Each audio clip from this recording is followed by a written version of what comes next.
ইদাল আরজ মুদ্দাত, যেদিন পৃথিবীকে সম্প্রসারিত করা হবে, বড় করা হবে, সব সাগরে আগুন লেগে যাবে।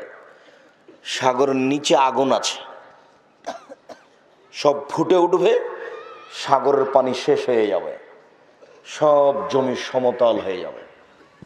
সমতল জমি থেকে মানুষ কবর থেকে উঠে খালি ছুটতে থাকবে তার লক্ষ্যবস্তুর দিকে, উঠেই ছুটতে থাকবে একবারে, উলঙ্গ অবস্থায়, কারো পরনে কাপড় থাকবে না।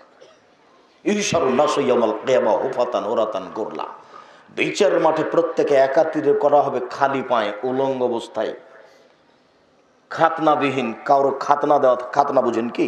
মুসলমানি দেওয়া থাকবে না। মুসলমানি দেওয়া বুঝেন?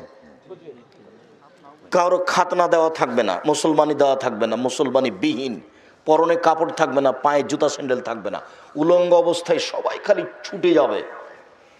আয়েশা রাদিয়াল্লাহু তাআলা বলছেন, বলেন কি আল্লাহ রাসূল, আর রিজালুন নিসাউ জামিআন যুরবাজু ওয়ালাবাদ, একজন পুরুষ আর একজন পুরুষের দিকে, নারীর দিকে লক্ষ্য করবে, মহিলা পুরুষ উলঙ্গ অবস্থায় বিচারের পয়েন্টে উঠবে, মানে এটা কেমন কথা বুঝলাম না।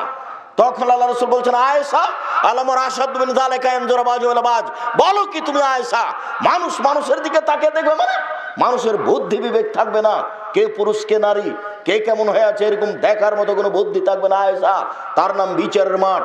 বিচারের মাঠ যখন শুরু হবে তখন আল্লাহ তাআলা বলবেন, আল-ইয়াওমা লা তামলিকু নাফসুন লিনাফসিন শাইআ ওয়াল আমরু ইয়াওমাইযিন লিল্লাহ, আজ কোনো মানুষ কোনো মানুষের কোনো উপকার করতে পারবে না, একচ্ছত্র মালিকানা আল্লাহর হাতে, আমার হাতে থাকবে।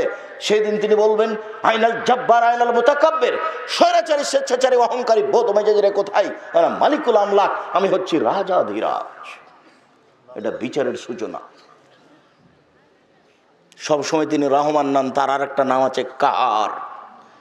একটুকু নরম হবেন না, যেভাবে হওয়ার বিচার সেভাবে হবে। বুঝাতে পারি না আপনাকে বিচার কাকে বলে। টাকা দিয়ে কোট পার হয়ে যায়, যার জন্য মনে করছে যে সবটাই মনে হয় বিচার এরকম। একটু 2-1 মিনিট পরকাল ভাববেন। জাহান্নাম আর জান্নাতের আলোচনা করেছেন আল্লাহ রাসূল পরকালমুখী করার জন্য। মানুষ যেন দুনিয়ার চিন্তা ভাবনা ছেড়ে একটু পরকালমুখী হয়, একটু ভাবে।